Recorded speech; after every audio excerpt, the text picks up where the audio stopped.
You're listening to the Two Tongues Podcast. And now your hosts, Kyle and Chris.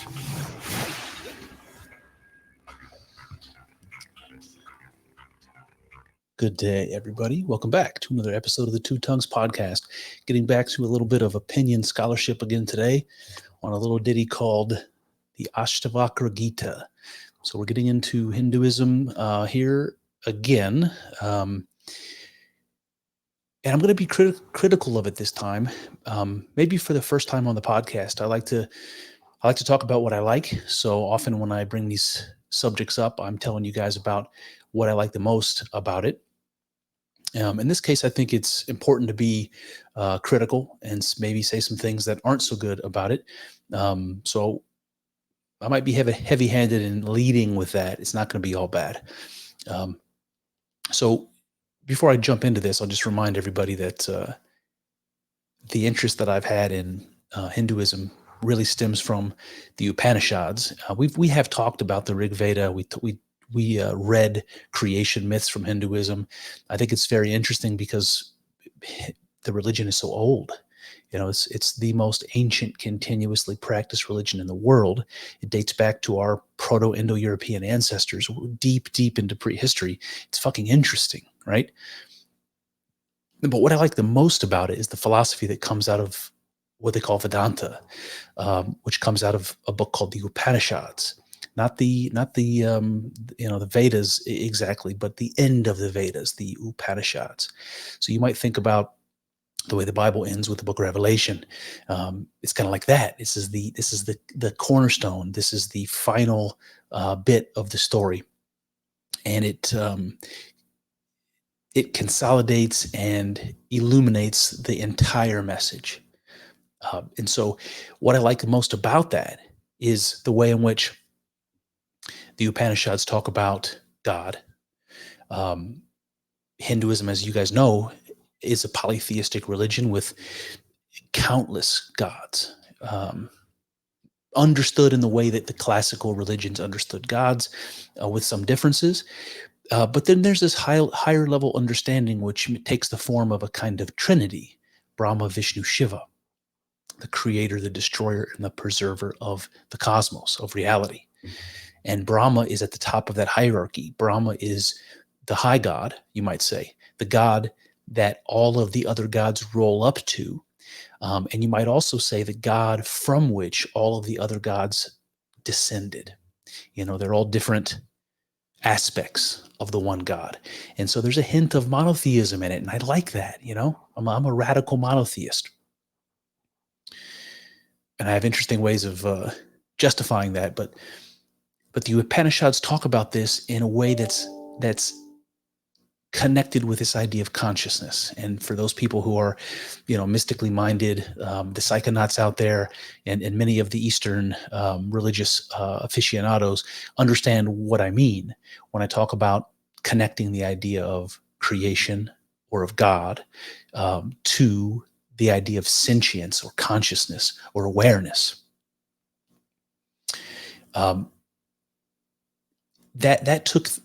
That took form in the Upanishads, also among a spiritual leader in ancient India called Shankara.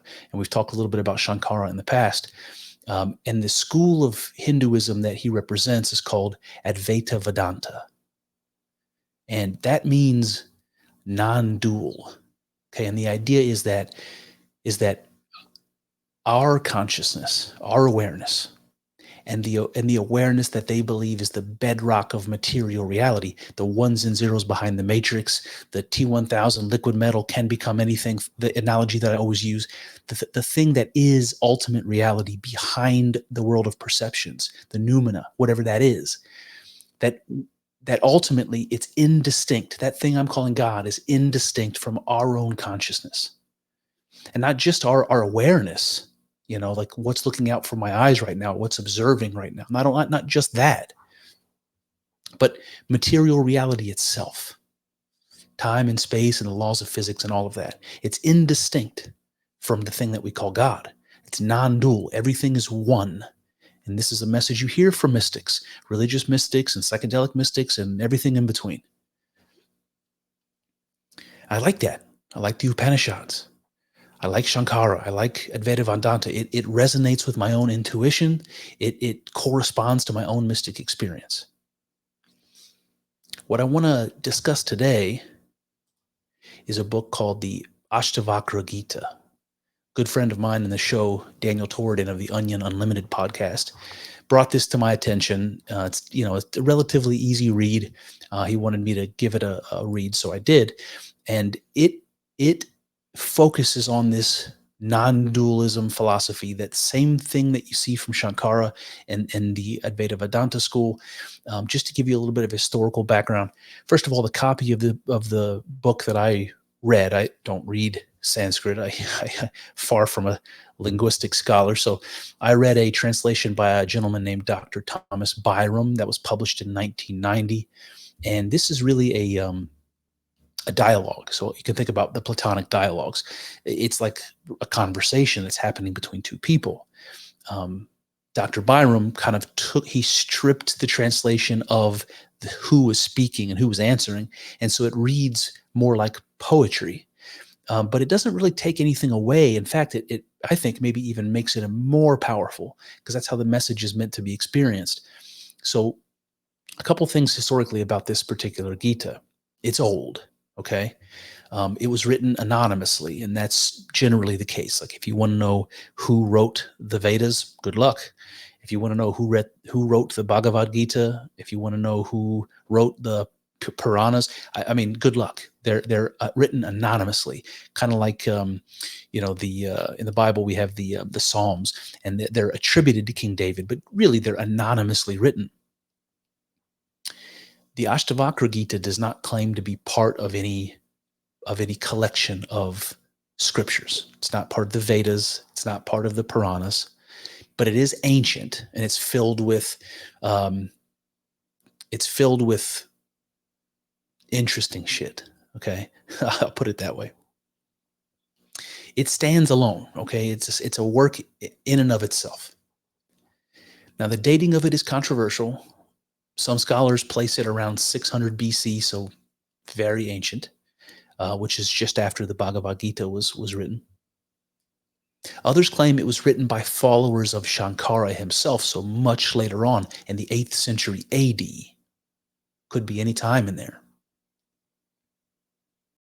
And the people that are talking in the Ashtavakra Gita are a sage, a wise man, Mahabharata, I believe is his name, and then a king named Janaka. And Janaka is a king mentioned in the Vedas, so they're like recycling characters from the scriptures, the already known holy books. And it focuses on the nature of the self. Now, if you're unfamiliar with Hinduism or the Upanishads, that may be a confusing thing. It's like, whose self? Yourself? Myself? What do you mean? Self with a capital S. Okay, and this is the idea that the consciousness that is God is the self with a capital S. The reason the word self is used and not merely the word God is because it relates to our own identity. It relates, we are at the deepest level indistinct from the self with a capital S. What we think of as ourselves, what animates us and makes us exist, our being is identical to God. So the self and our self are connected intimately. And again, this is they call it a radical version of non-dual philosophy, akin to Advaita Vedanta. But again, I'm going to challenge some things in it. And this non-dual philosophy is another philosophical word for non-dual is monism. And there are various types of monism. I'm trying to think of the philosopher's name, Russell. It's not coming to me. There's a type of philosophy called Russellian monism. This is going to come up in many ways in philosophy and religion, but it just means oneness. Everything is one, a monad, one thing. Reality is one thing. All right, enough background. What I want to do next is I want to read to you the scriptures. I want to read to you the Ashtavakra Gita in a highly annotated sense. So you're going to get a flavor for the whole book, but I'm not going to read to you everything. I'm going to read it to you the way that I found it to be the most powerful. So hopping around a little bit with a couple things switched around in different orders. So without further ado, let me just jump into this. It says, if you wish to be free, shun the poison of the senses. Seek truth, love, and forgiveness. If you wish to be free, know you are the self, the witness of all these. Set your body aside. Sit in your own awareness. Okay, so that just gives you a flavor of how this opens. When he says, shun the poison of your senses, this is going to be a very fundamental recurring theme in this non-dual philosophy, certainly in the Ashtavakra Gita. Why are the senses poison? What does he mean by that? So he's making a distinction in philosophy, especially in idealism. We talk about this all the time, that there's something different about the world of appearances, the way things seem, and the way things are. So Immanuel Kant talked about the noumena, right, versus the world of appearances. The noumena is the real reality that's there. The world of appearances is only what we see. So there's some sort of a veil between them. And this is easy enough to understand. You know, when you experience the world, you have no way of knowing what other people experience. But even so, you know there are things you can't experience. There's more to the world than you can experience. You're not capturing everything. I don't know what's going on in the experience of others. There's a big gap there. I'm an island universe. On the other hand, there's things happening on the microscopic level, on the subatomic level. There's wavelengths of light in the ultraviolet and various sides of the spectrum that aren't visible. There's all kinds of things happening that I don't have access to. So how can I say I understand the world at all? I have some very, very fractured, minuscule glimpse into it. So the world of appearances is not the same as the reality of the world. And a good pop culture way of understanding this is the movie The Matrix. It could be, and simulation theory and modern science gives some free reasons to think true. That in the Matrix, we're living in this world of appearances, and what's real in the world isn't what we see and experience. It's the ones and zeros behind it that are generating it. So there's a difference between the numinous, the ones and zeros, whatever the real bedrock reality is, and the things that you experience. So shun the poison of the senses, because that's leading you away from the truth. It's distracting you, right? There's something real going on that your senses aren't allowing you to see. If you trust them, you're going to go astray. So shun the poison of your senses. Then he says, seek truth, love, and forgiveness, which can't argue with. I think all human beings seek truth and love. And the love and forgiveness bit reminds me so much of Christianity, as fundamental goals of Christianity. That resonates with me as a Christian. And then it says, if you want to be free, know that you are the self. So this idea of being free is to be free from the illusion that the poison of your senses is setting before you. To be free of that illusion, to know the truth. And the truth is that you are the self with a capital S. You are God itself. The witness of all these, that which experiences. And this is a critical idea. Close your eyes and imagine that everything that sees out of a set of eyes, everything that smells out of a nose or a smelling mechanism, everything that feels with fingers or tentacles, everything with which echolocates, everything which experiences electromagnetism, all of these experiences, that is the knower, okay? Whether it's you or me or a long dead person or an alien in some faraway part of the cosmos, the knower, that which is experiencing behind our eyes, that is the same in you and me and everything. The blade of grass, the atoms that are bouncing around off of each other, all of these experiences, the thing that's doing the experiencing is God, right? That is how you are the self. If that makes sense. The witness of all these, that which witnesses. Your consciousness is the consciousness, and that thing is God. And then he says something that might remind you of the Gnostics. It might remind you of Gnosticism. He says, set your body aside. Sit in your own awareness. And this reminds me of a common practice in the East, meditation, right? You're sitting down, you're clearing your mind, and what you're aware of then isn't thoughts, right? Because you're pushing those away. It's not sensations because you're pushing those away. It's just pure awareness. It's the thing that's left when you've cleared your mind of all sensation and all thoughts, when you try to get to absolute nothingness and you realize it isn't nothingness. There's something still there, and that is this baseline awareness, something in you that's ready to have an experience at any moment. Sit in that awareness, right? Forget about your body. Focus on that awareness. That's the God part of you that you're experiencing. So it's important to set your body aside. The Ashtavakra Gita also says in another place, you are not your body. Your body is not you. This is a very Gnostic idea. The early Christians were full of these Gnostic groups that believed that the material world and the body were sinful, that they needed to be purified because what's good in you is the spirit, the divine thing. And this meat vehicle you're riding around in is full of, suffering and addiction and lust and anger and all these things that aren't good.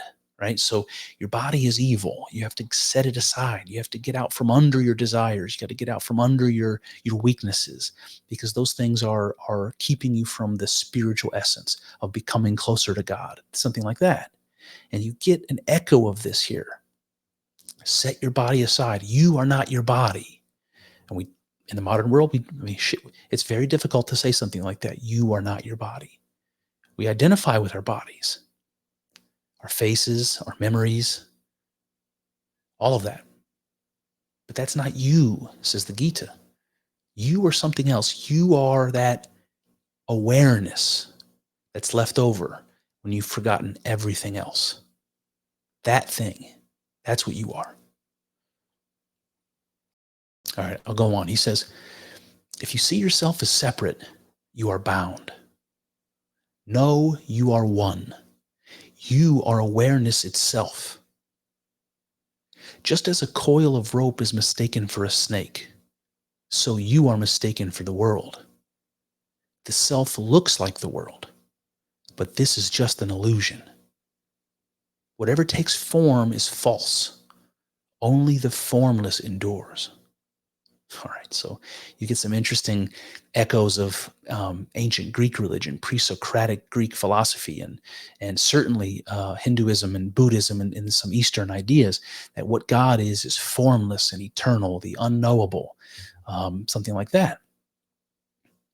He says, if you see yourself as separate, you are bound. Right? Remember, if what you are is awareness, pure awareness, and this is the bedrock of reality, what everything is built from, all of the material cosmos, and every conscious being, behind them is the same awareness, the same spirit, God itself, then you aren't separate from anything else. You're one, right? The illusion is the separateness. The reality is the oneness, the unity. So he says, if you see yourself as separate, you are bound. Bound to what? Bound to the illusion. Right? Bound to the veil, the inability to recognize what you really are. And so he reminds us, no, you are one. You are awareness itself. Okay, just as a coil of a rope laying on the ground, you might think, oh shit, that's a snake. He says, just in that same way, you are mistaken for the world. The self looks like the world. Now let me put that differently. God looks like the world. And this understanding, this is why mystics cannot be atheists. Because once you realize that God looks like the world, you can no longer deny God exists. You're confronted with God every second of your life, and every experience, and every encounter, and everything you do and are. He says, but this is just an illusion. Whatever takes form is false. The world is false. The truth behind the world, that is the only formless thing that endures. He says, when you understand the truth of this teaching, you will not be born again. Okay, I love this.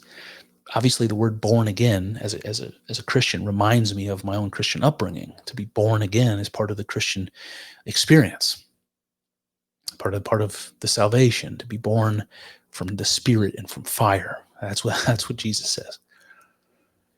And I think this is it sounds like the opposite to the promise of Christianity. He says, when you understand the truth of this teaching, you will not be born again. Right? Where Christianity promises you that you will be born again. And the idea here, obviously, you have to understand that Hinduism is talking about the cycle of reincarnation, the karmic cycle. So what salvation is in a Hindu perspective is to finally transcend this cycle of births and deaths and rebirths. Right? So to not be born again is to not be reincarnated, is not to have to go through this process again, but to finally transcend and be something greater. And if you understand the truth of the Ashtavakra Gita, you will not be born again. You will transcend reincarnation. And while we're talking about the Gnostics, which we brought up earlier, I think this sentence is just like eerily similar to one of the oldest Gnostic Gospels, maybe even the earliest Gospel period, a Gospel called the Gospel of Thomas. So again, let me just read this line, then I'll read the Gospel of Thomas version so you can get the full effect. The Ashtavakra Gita says, when you understand the truth of this teaching, you will not be born again. Gospel of Thomas says, whoever finds the interpretation of these sayings will not experience death. Coincidence? I don't know, but pretty interesting, right? All right, lastly, it says, God is infinite, within the body and without, like a mirror in the image in a mirror. Right? So this is how the self looks like the world, right? He says, God is infinite, within the body and without. It's everything, right? Like a mirror in the image in a mirror. Now, I find this interesting for a couple of reasons. This language, that God is within the body and without, reminds me again of the Gospel of Thomas, which says something similar but not identical to the canonical Gospels in the Bible. It says the kingdom of God is inside you and it is outside of you. Right? The body, within the body and without. The kingdom of God is inside you and outside you. So again, another resonance with the Gnostic Christians. I find it to be interesting. The canonical Gospels say something like this: the kingdom of God is within you. They don't say it's outside of you. They just leave it at it's within you. But the Gnostics said the kingdom of God is within you and it is outside of you. And then this idea of like a mirror and the image in a mirror. It's like what that image in the mirror is reflecting is the true thing. The ones and zeros behind the matrix, the bedrock of reality, the fundamental thing, God itself. The image in the mirror isn't exactly God itself. It's the reflection of God. And see, that is how the world is. The world is something like a reflection of the real reality, the real thing that God is. God is the only real thing, right? Non-dual. It's the only real thing. And I find this interesting because when I had my own mystical experience, I said something quite like this. I was thinking about this in that mystical state of mind, and I said that reality is like God looking in the mirror. I mean, word for word. All right, that brings me to the next bit here.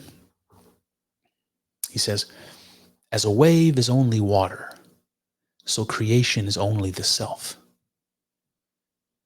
When the self is unknown, the world arises. From me, the world streams out, and in me it dissolves. Okay, so there's a bunch of interesting stuff here too. As a wave is only water, so creation is only the self. This is just like the mirror idea, just like how the self looks like the world. This is something like that. A wave is only water. So the reality of the wave is water. even though the wave may be distinct from the deepness of the ocean, which is an analogy that is used a lot in Hinduism. That God or the bedrock of being is the silent stillness of the deep, and all of a world of experience and perception is the motion just on the surface, right? All of the transformation that's happening on the surface, the waves, that's what we experience. But our reality is the deepness underneath it. We think only the waves exist. That's what we assume, because that's what we see. But the truth is, we're much deeper than that, infinitely deeper than that. All right, he says, when the self is unknown, the world arises. What he means is when you don't know that you are the self, when you don't understand, you haven't had that revelation and realize that you are God, then the world arises. So there's this dissociation idea, like you dissociate yourself from God, from the thing that you are, and then you see God as something different from you. And this idea of separation in that way is exactly what we see in most of the creation myths in the ancient world. Certainly in the Bible, the heavens are separated from the earth, light is separated from darkness, the female is separated from Adam, right? It's the separation that constitutes the world. And then he reminds you, from me the world streams out, and in me it dissolves. Ultimately, the world is God. It's one thing. He says, I have taken form, but I am still one. Right? This is that old philosophical idea of the one and the many. How can fundamental reality be a unity if when I look out and I experience things, they seem like many independent standalone things? The world, the sun, the moon, the people, the trees, it's all different, right? It's all distinct from each other. See, that's the illusion. It says God has taken form, but is still one. And you get some echoes of the Trinity in that, right? God is many and one.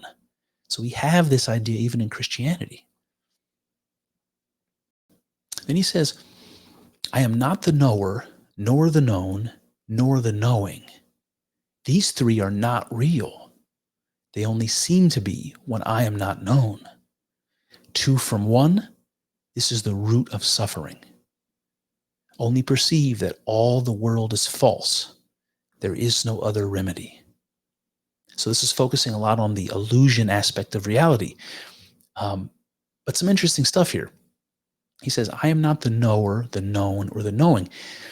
And I have some objections to this because the idea of God, the self, and awareness are so closely connected. I don't know how of a consciousness object from the known and the knower and the knowing. I don't know how you can separate that. But I think what he's trying to say here is something interesting that I want to just point out.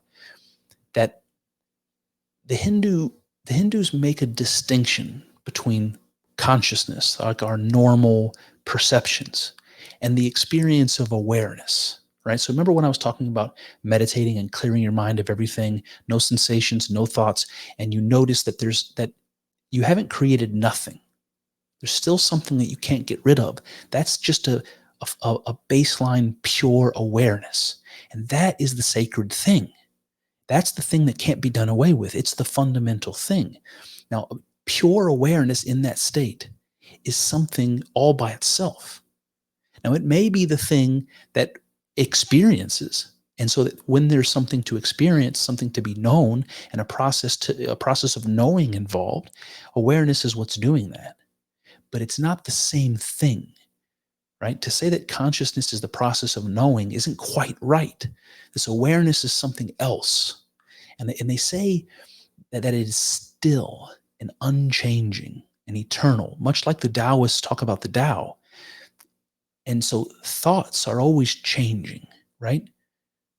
They're sequential, they're temporal, and your thoughts change from one topic to a next, or they evolve in ways. There's always motion and transformation happening in knowing, but not in awareness. So this is the distinction that's being made. God is not the knower or the known, right? Not the subject or the object or the knowing. These are not real. They're part of the illusion, you see. He says they only seem to be real when I am not known. They only seem to be real when you don't realize that all is one. And he says that two from one, this is the root of suffering. To understand, to be convinced of the multiplicity of the world without understanding the underlying unity, that is the root of suffering. He says, only perceive that all the world is false. There is no other remedy. So he's basically begging you to recognize the illusion of perception, that the world is not what it seems. He says, I am the unbounded deep in whom all living things arise. I am the unbounded deep in whom the waves of all the worlds rise and fall. But I do not rise and fall. Beyond all form, forever still. Even so am I. Whew, goosebumps, baby. So when he says, I am the unbounded deep, I can't help but think of the beginning chapters of Genesis where it says that the Spirit of God was on the surface of the deep, and God is called I am, right? And here he says, even so am I, right? Even so I am. The unbounded deep is the thing that is fundamental reality. So I like this analogy that's used, the unbounded deep. I see parallels in that with the Bible, but also other mythological traditions. It's representative of this deep, bottomless fount of potential, that from which anything can arise, the unbounded deep. That's the creative font, right, of being. The unbounded deep in whom the waves of all the worlds rise and fall. Damn. He says, but I do not rise and fall, right? This is back to the analogy of the waves at the top of the ocean. The unbounded deep is still and formless forever. It's just that activity happening at the surface, right? He says, I do not rise and fall. I am the boundless deep. All right, that brings me to the next bit. He says, from ignorance of the self, desire arises. The man who is wise knows himself in all things, and all things in himself. He watches his own actions as if they were another's. He sees this world as a mirage, and he no longer wonders about it. How can he fear the approach of death? All right, interesting, right? From ignorance of the self, desire arises. Okay, this is interesting because desire implies that you want something you don't already have. You want something else, right? But ignorance of the self means this idea of multiplicity. It means ignorance that you don't realize. You are one. You are one with everything. And so in a sense, everything already is you. If you know that, what can you possibly desire? Everything is already you. What more can you want? There is nothing more. So this is the idea. From ignorance of the self, desire arises. It's when you think there's something apart from you that makes you want it. That's where desire arises. And ultimately, I ask, desire for what? And it's something like, all right, so I relate this to a philosopher named Schopenhauer. He talks about the human condition, and he uses this phrase, restlessly striving. You see, when you would look at human beings, we're never happy or at least satisfied for long. We always want more. We always want something else. It characterizes human beings to be restlessly striving. And I think it means something like your mind or your heart desires that which is beyond everything. It desires that place where all desires vanish, where you can finally be quenched, you can finally be satisfied. And I think it might be something like an unconscious instinct to return to this perfect unity that we are already. The revelation, the spiritual or mystical experience is the unveiling. It's the realizing that. It's not something that happens to you. It's realizing what you already are. It's a longing to be the ultimate. Now, because that awareness of unity is unconscious, we don't really know that. We don't really understand that. we try to satisfy that longing with all kinds of insufficient substitutes, with pleasures of all kinds. And what we're really trying to fill, that void that we can never fill, it's like, I'm thinking of the child's toy where you're plugging in shapes, blocks of shapes into holes. You need that to find that unique shape that actually fills that void. And the only thing that does that is the knowledge, is the recognition that you are God. He says the man who is wise knows himself in all things and all things in himself. If you know that, what can you possibly desire? It says he watches his own actions as if they were another's. And this is an interesting thing. This is identifying with the awareness part of you and seeing everything else about you as part of the illusion that the cosmos and the world is. You look at yourself almost like you're watching yourself, like you've come out of your body and you're watching yourself act like an actor on a stage. He watches his own actions as if they were another's. He sees this world as a mirage, right? This is part of the illusion, and he no longer wonders about it. He's like, of course it's an illusion. And then he says something interesting. How can he fear the approach of death, right? So the idea is somebody who knows himself as the self with a capital S, someone who knows he is God. How can he fear death?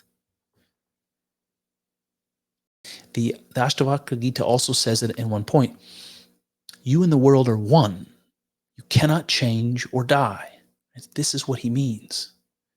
You are God, and God is eternal.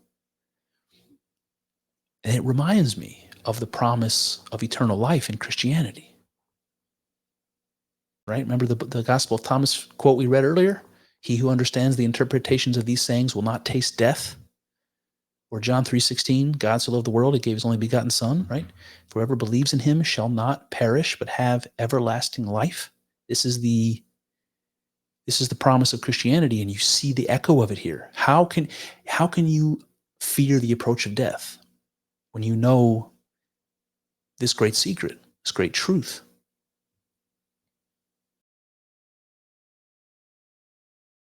All right, this brings me to the next section. It says, the true seeker feels no elation, even in the exalted state which Indra and all the gods unhappily long for. His heart is not smudged by right or wrong. He knows the world is only the self. He knows he is the self, the Lord of all creation. All right, so I find this particularly interesting, kind of both parts of this.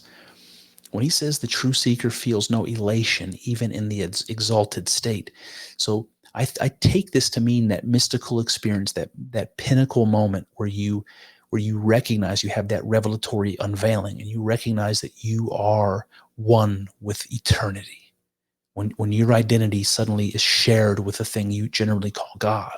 When you have that moment, some people reach that moment through meditation, some through psychedelic drugs, and some through sensory deprivation or sleep deprivation or ecstatic ritual or whatever. This is a human experience that's possible.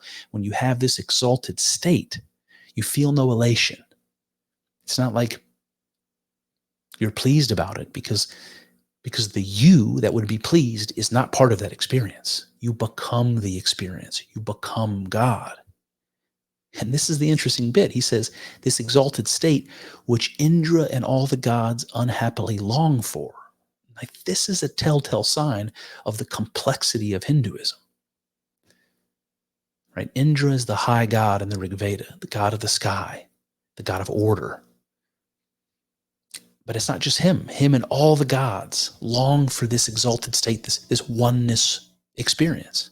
And it says that they unhappily long for it. It implies that even the gods, even the existence of superhuman, supernatural beings, if we can make room for that in our cosmology, that even they want the same experience that a human being can possibly have, this mystical unity.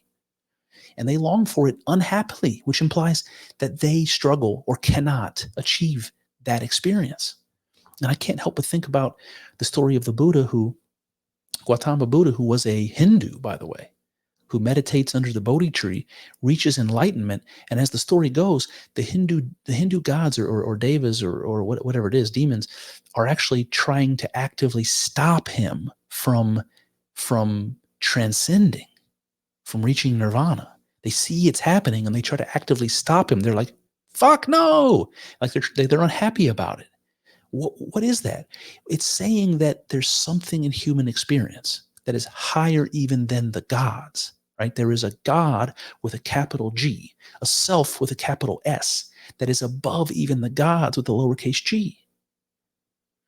It also implies that the consciousness or awareness within us, the thing that animates us, the knower within us, if gods exist with a lowercase g and are conscious and aware like us, they have the same potential within us that we have. And we have the ability to transcend even the gods, as the Buddha did. It's amazing. All right, he says his heart is not smudged by right or wrong, and we'll see that again in another place. And just to be brief, his heart is not smudged by right or wrong means that he's transcended right or wrong. Right, so that which is everything. It's like the union of opposites, everything combined, right? Everything that possibly exists or could exist, merged into one thing, including right and wrong. When you put those things together, you transcend either one. And so God is something like that transcends all opposites. So his heart is not smudged by right or wrong. He knows the whole world is only the self, and he knows he is the self, the Lord of all creation. Now, if you're a Christian or a Jew or something, and you're listening to this, that might seem like a blasphemous thing to say. I understand. The first time I had this idea, this thought, I am God, I was very reluctant to think it, and I was certainly reluctant to say it. And when I finally was able to say it, it was awkward and difficult, and it took me a long time of repeating it to be able to be comfortable saying it. He knows he is the self, the Lord of all creation. And as strange as that might sound to a Christian or a monotheist, in chapter 10 of John, Jesus says something like this. He says, I and the Father are one. He is the self, Lord of all creation. I and the Father are one. Now, if you can take this Christian idea that Jesus and God are essentially one, and you can extend that in a Hindu fashion, like we're reading here, to everything in the Father are one, and you start to understand the picture. You also start to see how everything is divine, how there's a certain morality that comes from that. If everything is you and everything is divine, you should treat others as yourself. You should treat others in the images of Jesus washing of his apostles' feet. You're treating others as if they're God, because they are God, and you are too.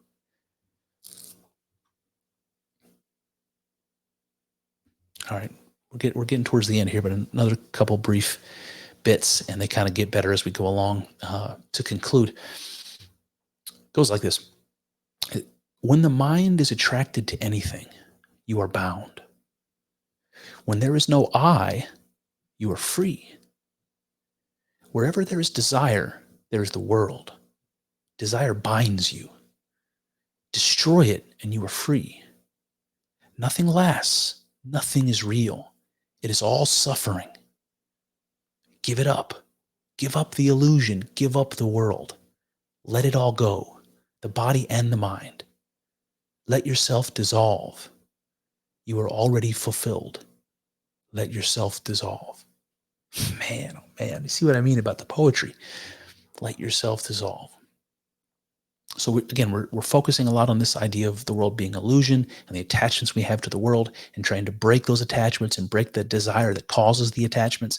So he says, when the mind is attracted to anything, when it wants anything, you are bound to the illusion. Where there is no I, where there is no sense of being an individual or being a self, you are free. Wherever there is desire, there is the world, right? Your desire attaches you to the illusion. He says desire binds you. And then he tells you what to do about it. Destroy it. Give it up. Give up the illusion. Give up the world. Let it all go, the body and the mind. Let yourself dissolve. And I see things like Jesus telling his apostles to throw down their nets and follow him, to sell all their possessions and follow him, to give up the attachments, to give up the world. I see an echo of that. Something about those attachments to things is an attachment to otherness. It's an obstacle in the way of recognizing the underlying unity that's there. This is why I think Jesus made that remark about it being more difficult for a camel to pass through the eye of a needle than a rich man to enter the kingdom of heaven. And then it says, let yourself dissolve, which he says twice. He says, you are already fulfilled. Let yourself dissolve. I can't help but relate let yourself dissolve to this idea of an ego death. And this is what people, especially those who have a psychedelic mystical experience, talk about. This feeling of dying to themselves, which is, again, another very Christian notion, to die to yourself and be born again. This is what a mystical experience feels like. And when the ego dies, when the thing that you attach yourself to, the thing that's attached to your face and your memories and your experience in your body, your desires and your thoughts, when that thing is gone away with, when it's done away with, then you realize that you aren't any of those things. All the things you thought you were, at the deepest level, you aren't. But you're not nothing. You're something else. There's something left. There's something there. That's this unifying consciousness. That's the one with the universe experience the hippies tell you about. You are already fulfilled. You already have everything. You can't possibly need anything. You already are everything. So let yourself dissolve. I think this passage gives the most intense but also negative, I think, sense of the desire to get rid of the illusion, to get beyond the illusion, because it says, desire binds you. Destroy it.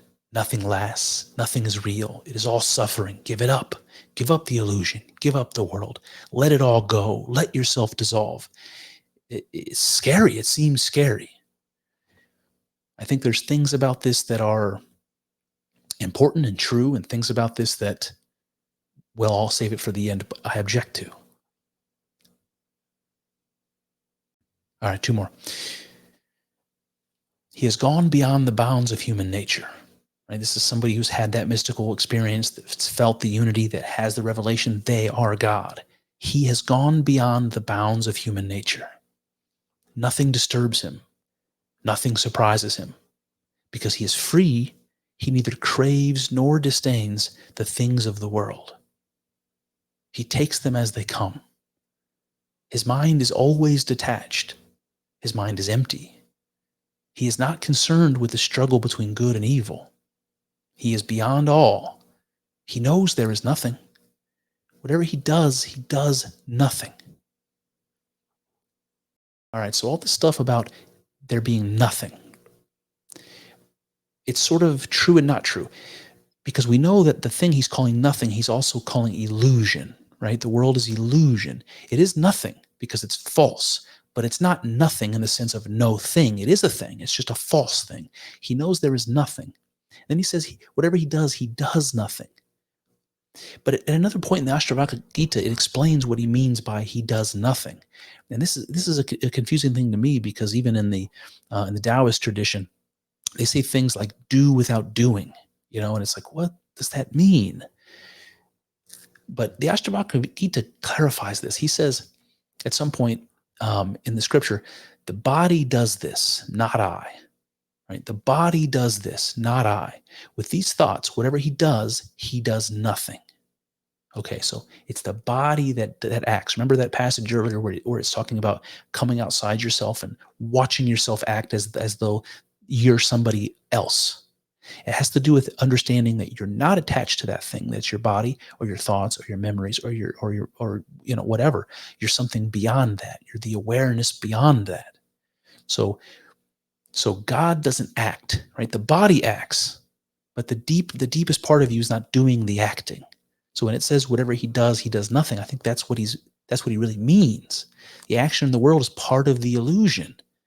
So you could call it nothing. There's also things about this that are interesting. It's like the enlightened man, right? The person that's gone beyond the bounds of human nature. Nothing disturbs him, nothing surprises him. Okay, maybe. He neither craves nor disdains the things of the world. Okay, again, if you believed that you truly are already everything and everyone, there's nothing that you want, so you're not going to crave anything. That makes sense. His mind is always detached. See, I'm not really sure I can go with that. His mind is detached. His mind is empty. Is that necessary? Like, I don't really understand that. And then here's the kicker. He is not concerned with the struggle between good and evil. So we talked about God being the unity of things, the union of opposites. So good and evil taken together, rather than good and evil by themselves. There isn't the separation in God. God is the unity. So good and evil aren't separate things in God. So he's not concerned with the struggle between good and evil. But I don't think that is a call to not act in the world, like where it says whatever he does nothing. I don't think it's a call not to act in the world. I don't think it's a call not to gravitate towards the good, or even express your will in the world towards the good. And I think it could be interpreted that way. Like, I don't have to do anything. I can watch people get murdered and raped and watch the world burn and stand there like a saint in meditation. I don't think that is right.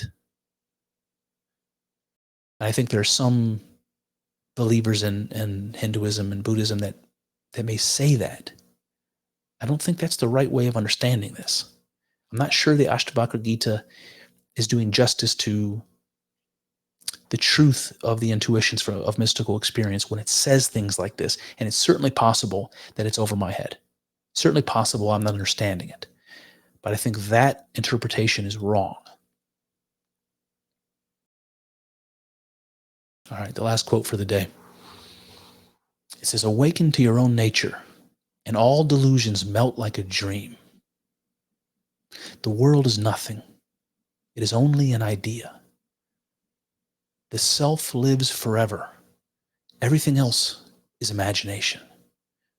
When you know you are God, what is there left to know, or to say, or to do? For the self is everything. Men try all kinds of paths, but they overlook the self. Because the fool wants to become God, he never finds him. The master is already God, without ever wishing to be. He has given up the duality of the world, which arises with the mind. He neither praises the peaceful, nor blames the wicked." All right, so a couple things here. So Advaita Vedanta and non-dual philosophy, it's in the East, it's largely this religious sort of thing. In the West, it's largely a philosophical thing. You think about people like Hegel as an example, or Bradley. They say things like the world of perception is something that exists only in the mind. Very much like what Plato talks about, the world of forms, that's the numinous thing, the world of ideas. And so you see a parallel to Plato here. The world is nothing, it is only an idea. I think that's interesting. Everything else is imagination. Remember that bit earlier about the world of perception being God's dream, right? Everything else is imagination. Then he says, when you know you are God, what is there left to know or to do? Right? And this, I think, relates back to this earlier point about whatever he does nothing. Right? He who knows he's God, what is there left to do? For the self is everything. I think this is misleading. I think there is something left to do. I think our actions in the world create experiences, and they also shape the world and shape the potential for future experiences.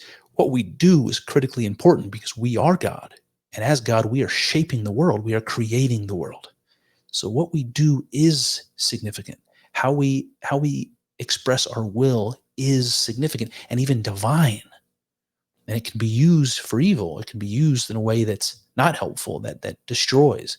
And part of the Hindu reality is Shiva, the god of destruction. That destruction is necessary for new things to come. And so we have both possibilities, the creative and the destructive. And then he says all men try all sorts of paths, but they overlook the self, right? The person who is on the path, who wants to have this unitive experience and realize they are God, but have the experience themselves. The person who wants that will try anything it can think of to achieve that, but never find it. And this is like they say in all sorts of scriptures that this experience is not something that can be taught. You're not going to find it in a holy book. It's an experience that you have to have. And wanting it is not enough. Reading scripture is not enough. Meditating, praying is not enough. And they say that in the Ashtavakra Gita as well, that meditation is superfluous, essentially. I think it's not entirely superfluous. I think prayer and meditation are important introductory steps. But you have to have, as they say in Christianity, the grace has to be given freely to you. It's not something you have control over.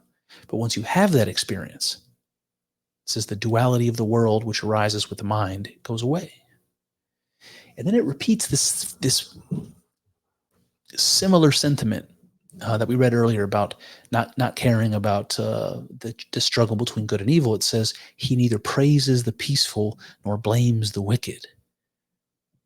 I think there's something wrong there. I think God is a judge, and if we are God, again, we should be able to judge good and evil. We should be able to suggest what we want the world to be.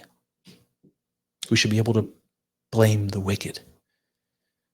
And there's this detachment that's been emphasized. Detach yourself from the illusion. What's happening, the good and evil that are happening are in the world of illusion. Your experiences are in the world of illusion. They're not real. So don't bother yourself with them. Just try to be absorbed back into the pure awareness that is God, where you're fully self-satisfied. Something about that seems wrong. It seems cheap. It seems lazy. I don't think it's satisfaction that we want.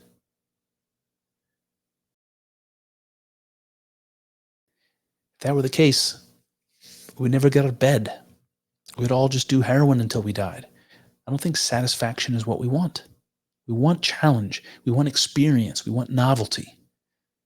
Those are the things we remember. Those are the things we value. Those are the things that make up the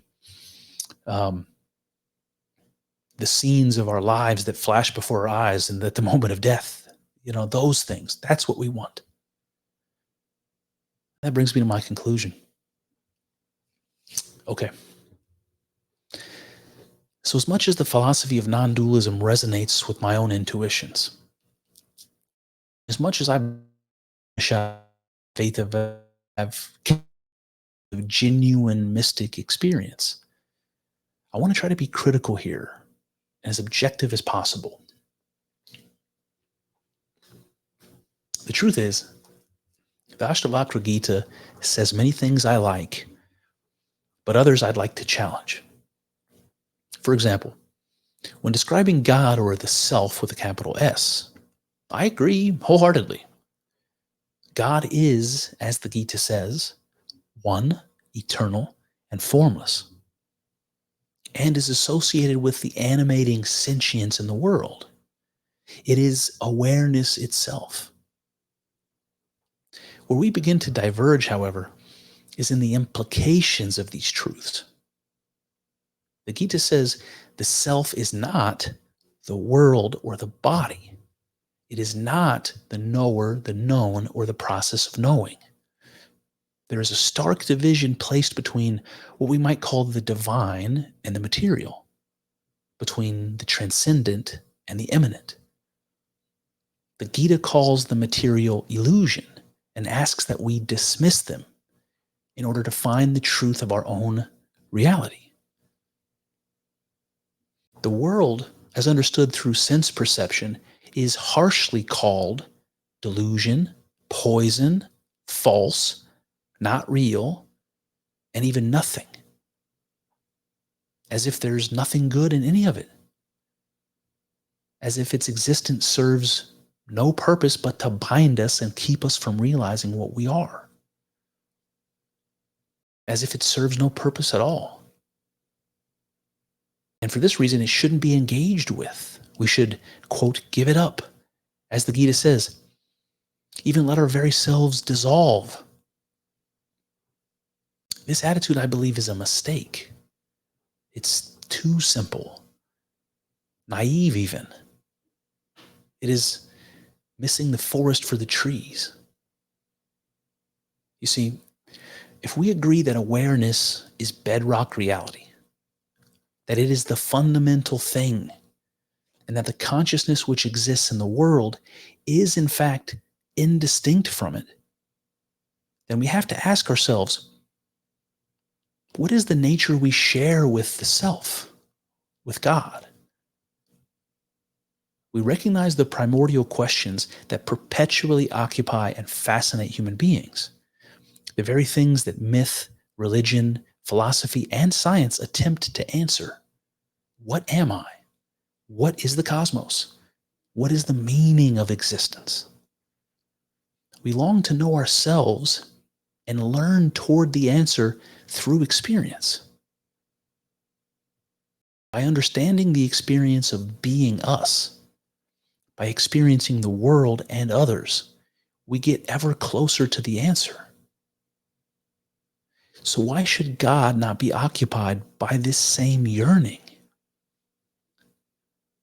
Imagine for a second being infinite, eternal awareness with nothing yet created to experience.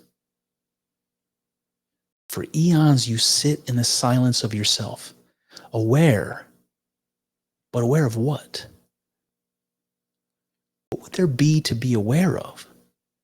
It's not nothing exactly, because there is awareness there. Awareness of awareness, perhaps. What thoughts might arise when faced with awareness of awareness? Might it be, what is this? Or, what am I? Would God not long to know itself? And there it is. There unfolds the answer to the meaning of existence.